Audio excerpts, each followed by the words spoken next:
السلام عليكم، ازيكم حبايب قلبي؟ عاملين ايه؟ يا رب تكونوا بخير. صباح الخير، صباح النشاط، صباح الهنا على حبايب قلبي. وحشتوني جدا جدا. النهاردة ان شاء الله معاكم فيديو جديد، يا رب يعجبكم ويكون خفيف على قلبكم. بس قبل ما نبدأ في الفيديو نحب نصلي ونسلم على سيدنا محمد. اللهم صل وسلم وبارك على سيدنا محمد صلاة تنحل بها العقد. اللهم صل وسلم وبارك على سيدنا محمد صلاة نسألك بها شفاعة يا رب العالمين. زي ما انتم شايفين كده عملت بقى مج كابتشينو كده فانيليا. بصب كده الاول شوية مية وبقلب وبرجع تاني اكمل المج بتاعي عادي خالص، سواء لبن سواء مية زي ما تحبي اعملي.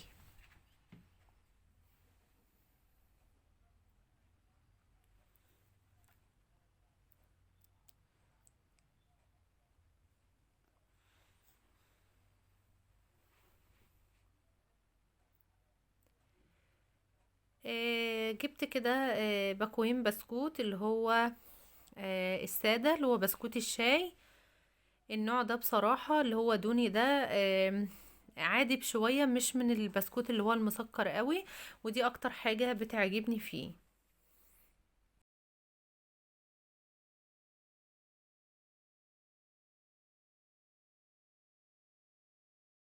دخلت بعد كده على الحوض على طول، قلت ايه يعني اخلص من الكوبايتين والطبقين اللي في الحوض دول. حاجات بسيطة كده زي ما انتوا شايفين. بس الحاجة البسيطة دي بتفضل بسيطة لو انتي عملتيها اول باول.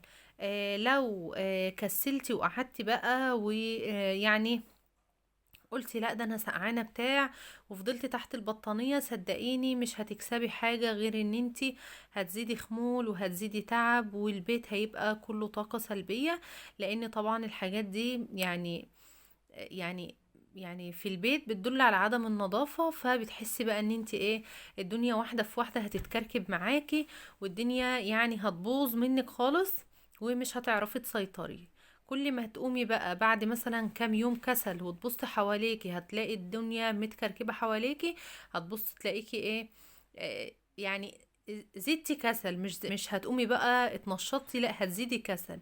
ليه؟ لان عينك ما خدتش على انك كل يوم يبقى ايدك في الحاجة. فلو وراكي حاجة بقى قومي اتنشطي كده واعمليها اول باول. صدقيني عينك هتاخد على كده وهتفضلي يعني مرة في مرة هتبقي استاذة في النظافة والنظام.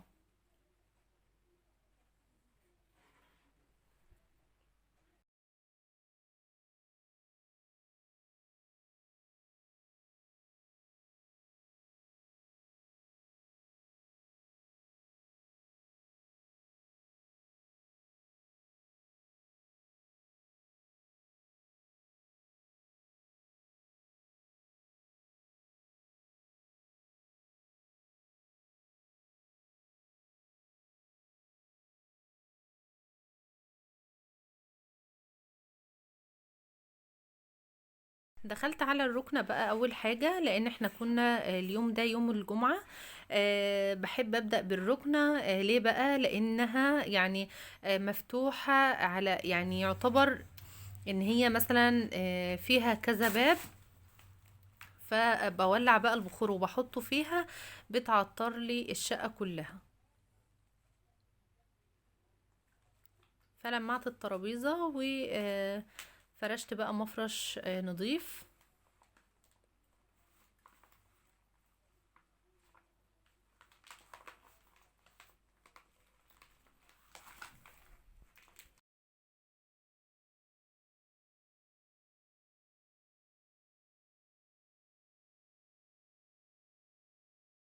جبت بقى المكنسة علشان اكنس السجادة. هي بصراحة نظيفة يعني الحمد لله، لان ايدي يوميا في الحاجة. فقلت يعني زيادة تأكيد وكده، وان انا يوم الجمعة ده بحب اكنس الشقة كلها حتى لو كان ساها قبلها بيوم بالليل. برضو بحب ان انا اعيد عليها تاني كده يوم الجمعة مع البخور والقرآن وكده. يعني ربنا يديمه علينا يا رب، اللهم امين يا رب العالمين. ويديم علينا الصحة اللي بتخلينا نعمل كل حاجة.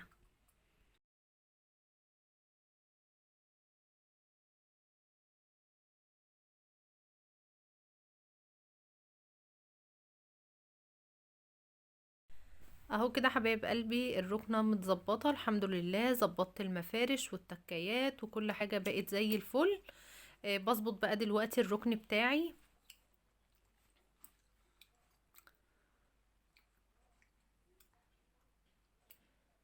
كل واحد فينا ليه مكان بيحب يقعد فيه او بيرتاح فيه. انا راحتي في المكان ده، انا مش بحب قعدة الكراسي دي خالص خالص، بحب اقعد كده على الارض بقى، يعني مع نفسي كده.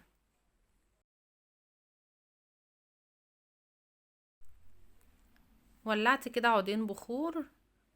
البخور ده اللي هو سلطانة، عطر العود.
اهم كده حبايب قلبي، دول صابعين المحشي اللي انا عملتهم، بس بصراحة يعني احسن برضو ما يترموا.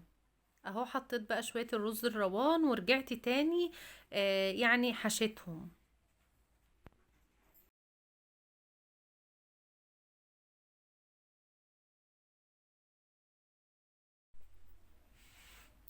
لمعت الرخامة بقى كده مكان ما حشيت.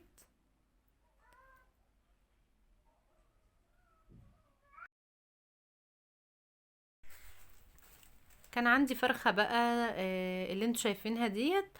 انا كنت شارية فراخ من دي يعني بربيها وكده، فلقيت ديت ما بتاكلش فقلت اذبحها يعني خسارة. انا كنت ذبحها من بالليل وحطيتها على رف التلاجة، وقلت الصبح بقى ايه ابقى اعيد عليها تاني يعني غسيل وكده وانقعها بقى واخليها زي الفل. فقلت يعني اذبحها وكده خسارة يعني بدل ما تموت يعني. كل حاجة بتكلف بصراحة. فهي صغيرة يعني في الحجم، فقلت هشويها. فتحتها كده من الظهر من ورا اللي هي فتحة المنديل. بصراحة بتبقى جميلة جدا جدا في الشوي، ويبقى شكلها حلو قوي بعد ما تتشوي وهي مفتوحة بقى كده. شلت كل الزيادات اللي فيها والحاجات يعني اللي هي ايه اللي احنا بنشيلها يعني لما نفتح الفراخ، وغسلتها كويس جدا زي ما انتوا شايفين.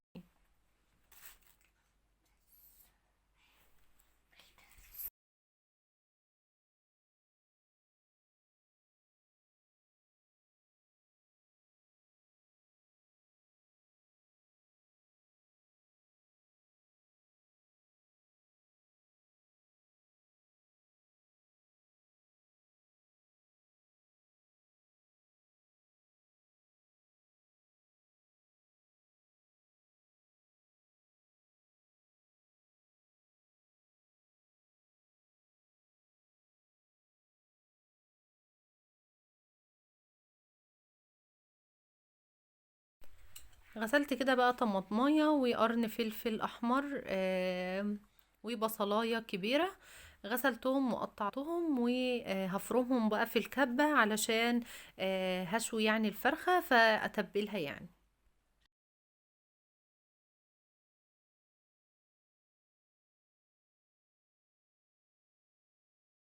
اهو كده حبايب قلبي الخلطة بتاعتي بعد ما فرمتها يعني في الكبة. قلت قبل ما انسى حطيت شوية بابريكا كده في الطبق، وحطيت شوية من الملح ورشة من السبع بهارات ورشتين كده من الفلفل الأسمر، وبدأت بقى بإيدي ان انا ادمجهم كده مع بعض بحيث يختلطوا كويس يعني.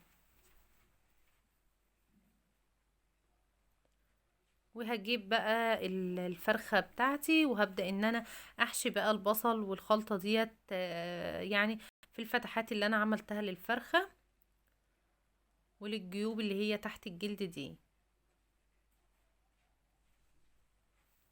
وسبتها بقى حوالي ساعتين تتبل كده مع نفسها، لان الحاجة لو اتبلت ودخلت على الفرن على طول بصراحة ما بيبقاش ليها طعم وبتبقى عدبة من جوه وطعمها مش ايه، مش اللي هو طعم الحاجة المشوية بقى الجميلة المتبلة لكل يعني التتبيلة واصلة لكل النساير اللحم وكده. جبت بقى الصينية اللي انا هحط فيها الفرخة بتاعتي زي ما انتوا شايفين، هحط بقى فيها الفرخة بعد ما سبتها يعني وقت طويل تتبل كده مع نفسها. هي الفرخة دي كانت وزنها يعني كيلو وربع وشوية كده، هي باينة في الصورة صغيرة قوي، لا يعني مش للدرجة دي، هي كيلو وربع ومثلا 100 جرام ولا حاجة. بدأت اجيب كده اي خلطة كانت في الطبق وازودها بقى على الفرخة، الخلطة اللي هي يعني وقعت من على الفرخة وهي بتتبل.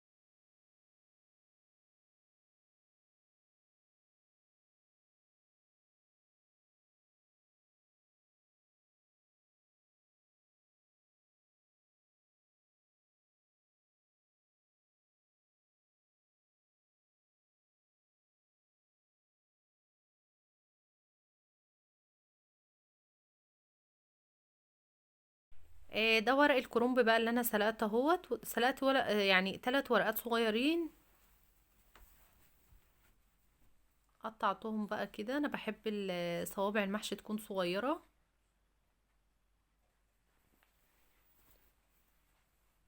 ولفتهم بقى لان احنا ملناش في الرز المحشي اللي هو مستوي، انا بعملهم لروان وطالما هي ما كانتش هنا فقلت خسارة يعني هسويهم وهيرجعوا يترموا تاني، فقلت احشيهم افضل يعني.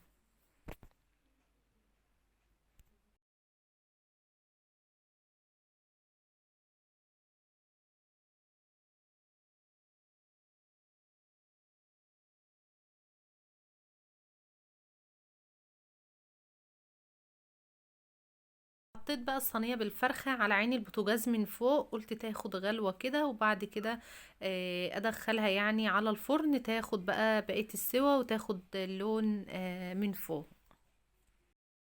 دي غسيل اهو زي ما انتم شايفين، شغلت الغسالة برضو بالمرة، قلت وانا بشتغل كده ايه على ما اخلص يكون خلاص الغسيل جاهز.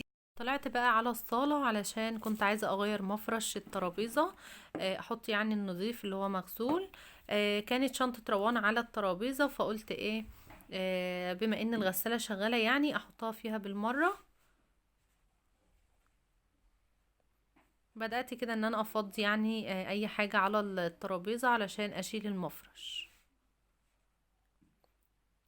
المفرش ده عيبه ان هو يعني فيه فتحات صغيرة قوي كده، اللي هو القماش بتاعه اصلا كده، فبينزل بقى تراب على الازاز بتاع الترابيزة نفسه، فما تتخضوش لما اشيل المفرش دلوقتي.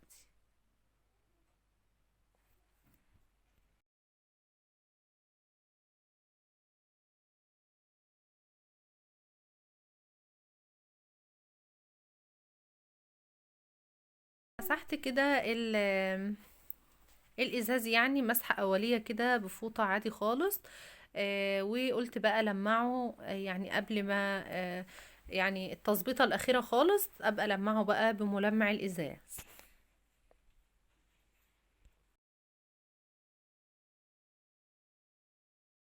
جبت المفرش بقى النضيف اهوت هفرشه. هو مكسر كده من التطبيق يعني، انما هو لما بيتحط عليه الازاز بيبقى مفرود وحلو. تاني حاجة انا بغطيه اصلا بمفرش تاني، جبت لوح الازاز اهو. جبت بقى ملمع الازاز علشان المع الازاز بتاعي بعد ما حطيته بقى على المفرش. حاجات بسيطة وصدقوني بتفرق، يعني ملمع الازاز ده يعني جميل جدا. ملمع الخشب برضو حلو قوي قوي يعني، كلها حاجات بتفرق في التنظيف. بحط بقى المفرش الجميل ده فوق على الترابيزة بقى على الازاز يعني. بصراحة بينطقلي كده الصالة، وبحس ان هو شكله حلو جدا جدا. اول ما افتح الباب والاقيه كده بحس ان هو مغير. جيت بقى على الكومودينو ده هو في الصالة برضو، كان محتاج ان هو يتلمع فلمعته.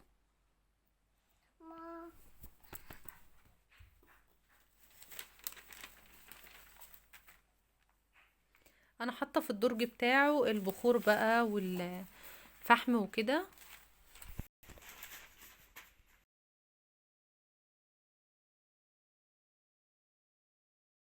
وكده حبايب قلبي شكل الصالة بقى بعد ما فرشت المفرش، يعني بجد اقل تغيير بيحسسني بفرق يعني.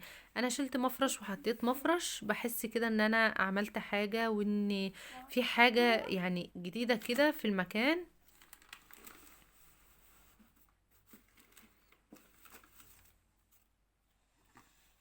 طبعا كل حاجة على الترابيزة اتلمعت قبل ما ارجعها تاني.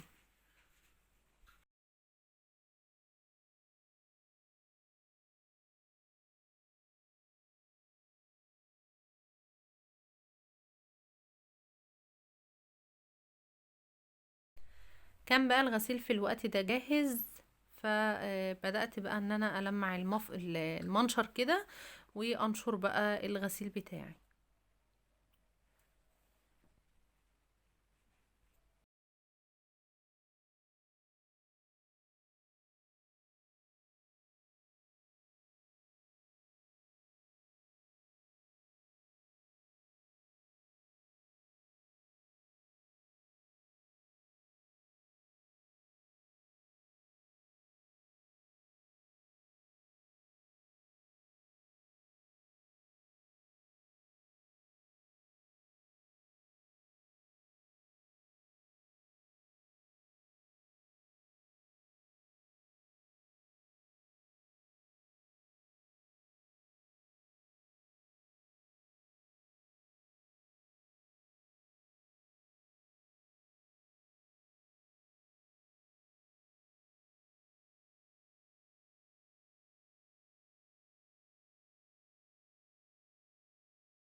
ودي شكل الفرخة اهو بعد ما طلعتها من الفرن، بجد جميلة جدا جدا، خدت لون حلو وطعمها كمان كان يجنن.